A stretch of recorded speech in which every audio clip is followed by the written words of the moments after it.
So this one's a tongue twister, but in today's video, I'm going to be talking to you guys about the different growth hacks that you've been told to use that are no longer working to grow your following. So this all came about, I was talking with some of my students about IG growth, and they were asking me questions about these different methods that they've been told to use. And so many of them were methods that no longer work and could actually be hurting your growth on Instagram. So what I did from there was I went to my Instagram and I asked you guys to submit your answers to the same question. And I got a bunch of the same ones, and I'm honestly surprised that people are still talking about some of these methods because they haven't worked for a really long time. So I figured this was a great video to turn into a YouTube video because my stories started turning from dashes to little dots, and it was just taking me a lot of stories to explain these. So here we are making a YouTube video about it.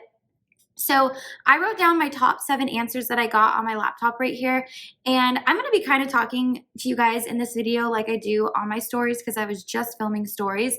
Usually my YouTube videos are a little bit more professional, but I'm just going to roll with it. And while I'm doing that, have you guys been watching the Netflix series called Cheer?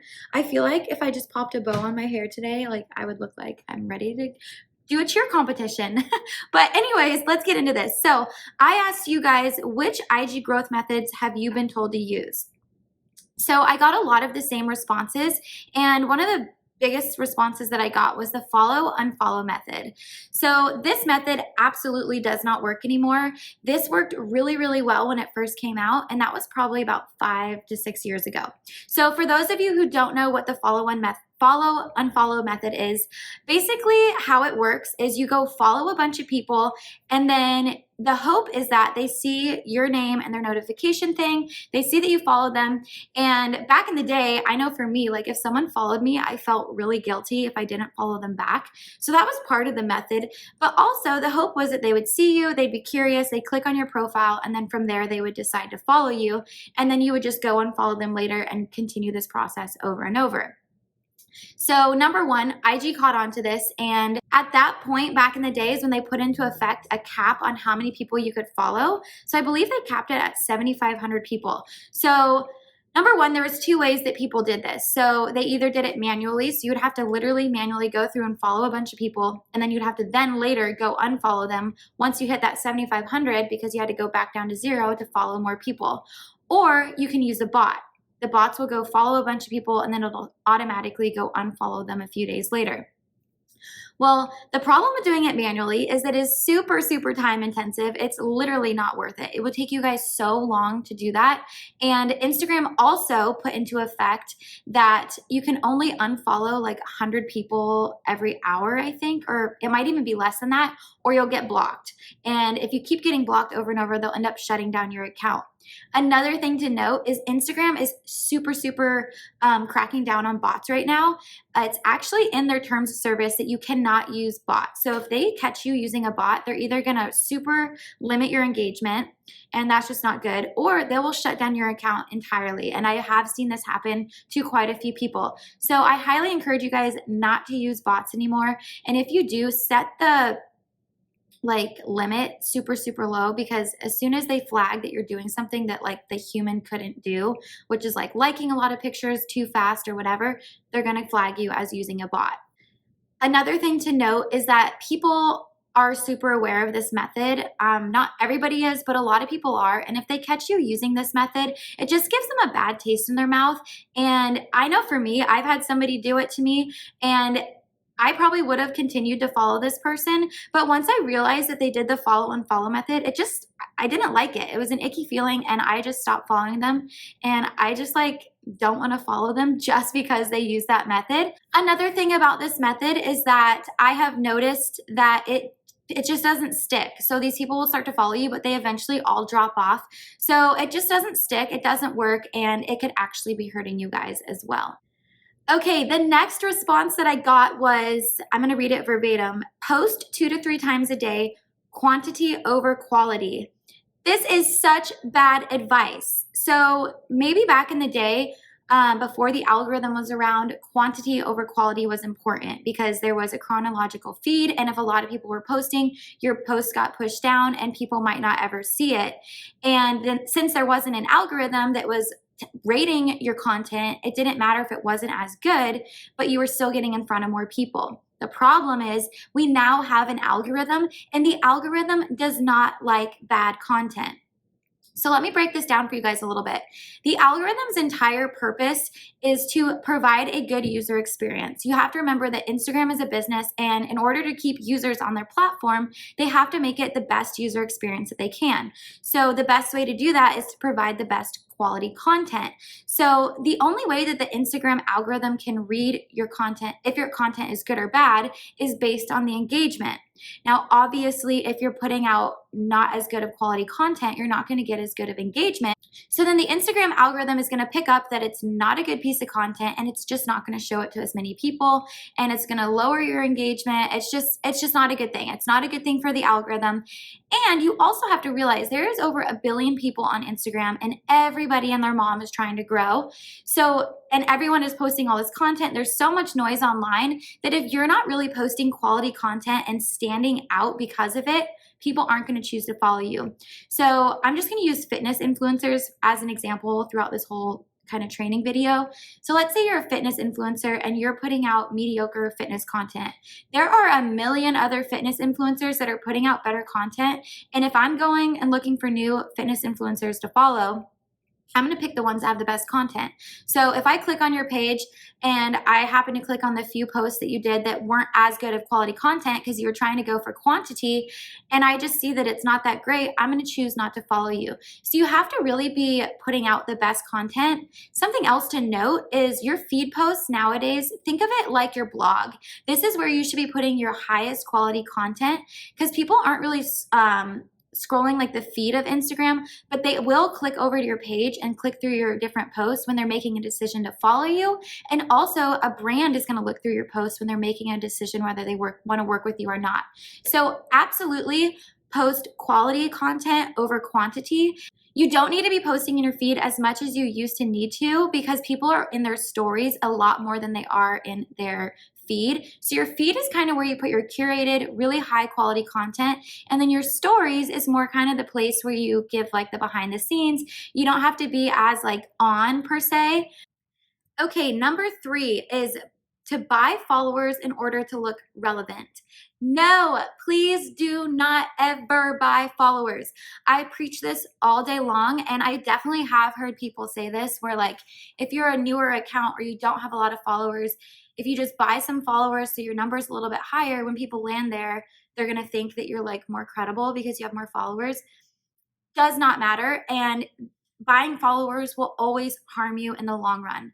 Number 1, if you have fake followers, then your engagement rates are going to be really, really low.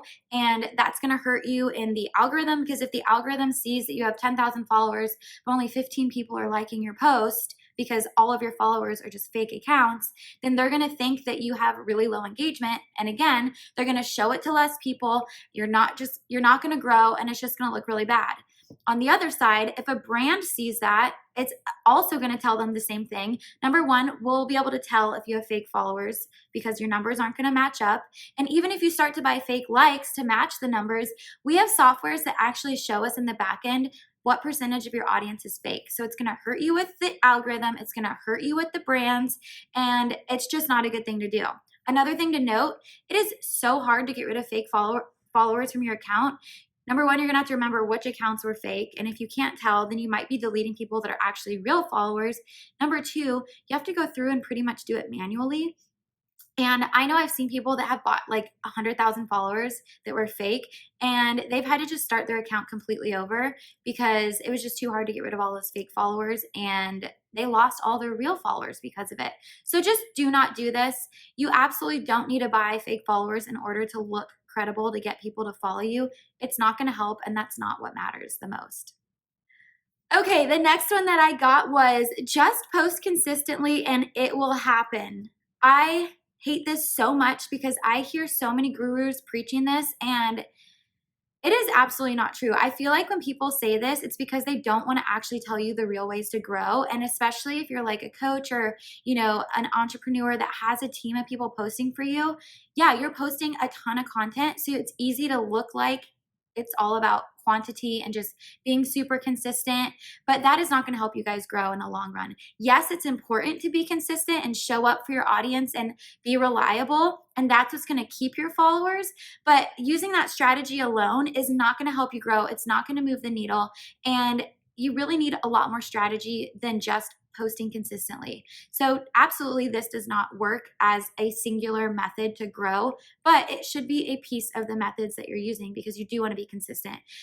Brands don't want to see influencers that are only posting like once a month. That's not consistent. It doesn't look reliable, and you're just not going to show up for your audience. So definitely be consistent, but this is not a method in order to grow your following. Okay, the next answer that I got was to use bot comments in order to grow. So this is kind of similar to the idea of using the follow unfollow method. If you leave comments on people's posts, they'll see your comment and hopefully they'll decide to like click over, look at your profile, and then follow you. The problem, number one, again, Instagram does not like bots. So if they catch you, it's going to hurt you and it could get your account shut down completely. But number two, the way you set these up, just so you guys understand if you aren't using this, is generally you'll pick like a hashtag. So again, we're going to use the fitness example. If I pick the hashtag fitness, what you do is you fill in 20 different comments that are kind of generic because they have to be generic that you think would make sense to a post that someone posts about fitness. So let's say that I put in the comment and it says, "Great job, you look great, keep it up," or something like that with like a flex emoji. In your mind, you're like, oh, that probably if someone posts the hashtag fitness, it's a picture of them working out, so that comment would make sense. The problem is people use hashtags that aren't always applicable.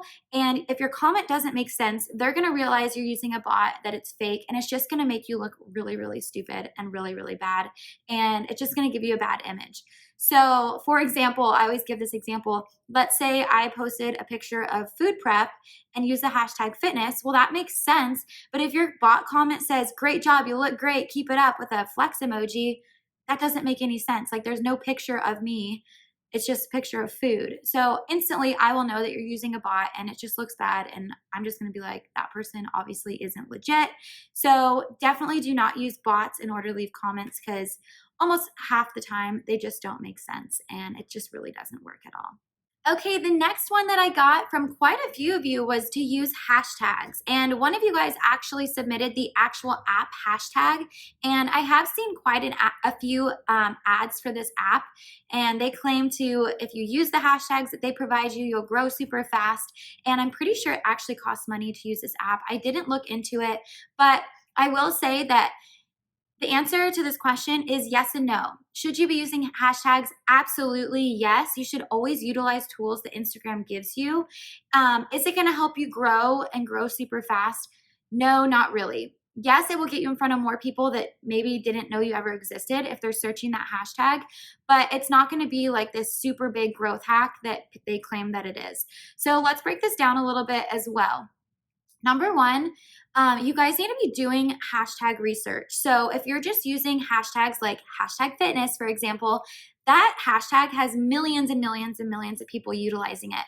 And when there's that many people using it consistently, that means that like every second there's hundreds of people posting. So the odds of anyone ever seeing your post is very, very low because it's always moving down further and further and further. So you need to do some hashtag research.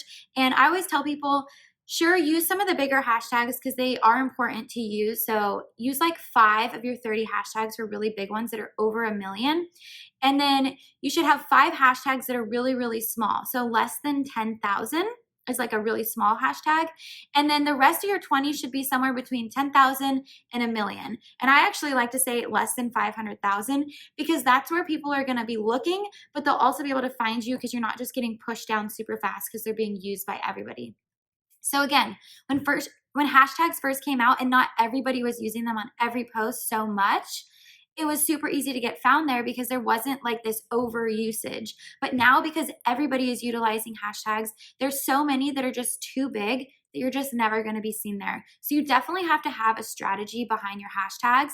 Another thing to note, don't just use the same 30 hashtags on every post. Instagram is catching on, and if they just see that you're always using the same 30, they're gonna consider it spam. So you wanna mix and match your hashtags. And you always wanna make sure that your hashtags make sense for your post too, because if you're using a hashtag that doesn't make sense and then people see your post in there, it's just not gonna do you any good. So if I'm hashtagging, like food and it's a picture of me, well, when people are looking up food, it's not gonna do them any good because that's not what they're looking up. So make sure that they make sense. But what I always tell people is make a list of like 50 to even 100 hashtags that you will probably be using, save them in your notes, and then you can just copy and paste them over, but you can mix and match them as well. So don't use the same 30 hashtags, and make sure you guys are using some strategy and researching the ones that have good numbers. Okay, this last one is really funny, and my hairstylist actually submitted this one, but she made a really good point, and I wanted to point it out to you because this is something you guys should absolutely be doing that will help you grow. So she said, posting pics of you definitely boosts my Instagram. So basically what she's saying is when she posts my pictures that I post with like my hair, that whenever she posts them, they do really well, her audience really likes them, and she gets clients because of it. So something that you guys need to realize is you need to be tracking which posts that your audience likes the most, because that's literally Instagram telling you, hey, your audience liked this, you need to post more posts like this. So I want you guys to be checking your insights and all of your analytics on all of your social platforms. On Instagram, it is called Insights. And if you click on over there, you can actually pull up and see which of your posts did the best. So you can look at engagement, you can look at all kinds of different things. And I want you guys to go through and find your top 10 best performing posts. When you do that, I want you to research them and look at the picture. What kind of picture was it? Was it a picture of your face? Was it a picture of your body? Was it a picture of your food, your dog? Whatever the case, those pictures are going to be ones that you need to take more of and utilize more of because your audience really likes it. The next thing I want you to do is break down your caption. What was the topic that you were talking about? If you're a fitness influencer and you notice that all of your posts that people like are about abs, well, start posting more content about abs because that's what your audience wants to hear about, and that's what's going to help you grow. You guys have to realize that when you have high engagement, that's what's going to help you go viral. That's what people are going to share. And so another great thing, when people share your posts, that's putting you in front of an entirely different audience. So in your insights, you can actually click and see which posts got shared the most. Look at those. That is how you're getting in front of more people, and that is how you're going to get followers. So check your insights, analyze what you did, repurpose it, reuse it, and create the content that your audience is loving. So when we're looking at your insights and we're trying to figure out how to get more followers, right? That's what we're talking about here. There's a few of the different analytics that really you need to be looking into. So number one, you can actually see how many people followed you after seeing a specific post. So if you go to your insights and you click content, you want to click see all, and then in there you'll click the drop down menu and click followers, and it'll show you your number one post that got you the most followers, and it might actually surprise you guys. So if you're trying to get more followers, again, look at the top 10 posts that got you the most followers and create more of that content. Another important one to look into is shares. So a great way to get more followers and get people that don't already follow you to see your posts is to have your followers share your post to their audience. So you can see which posts of yours got the most shares. Again, look at your top 10 and create more content like that. Another great stat to look at is engagement. So remember, the posts that get the highest engagement are going to be the ones that Instagram is going to show to more people, and that is the one that is probably most likely to go viral. And you might even see your post that has the most engagement show up at the top in a lot of your other analytics. So this is another really important one to look at. So the top 3 analytics that you want to look at in order to get more followers are followers, of course, shares, and engagement. If you can look at the top 10 posts in those 3 categories and start to create more content that replicates your top ones in each of those 3 categories, I guarantee you guys will start to see more followers. And this is the very first step to take in order to create the right content to get more followers. And you can utilize those pieces of content to take other growth strategies and maximize them even more. So thank you, Ashley, for submitting this funny response, because you probably didn't think I was going to use it, but it actually ended up being the best thing that I could tell you guys.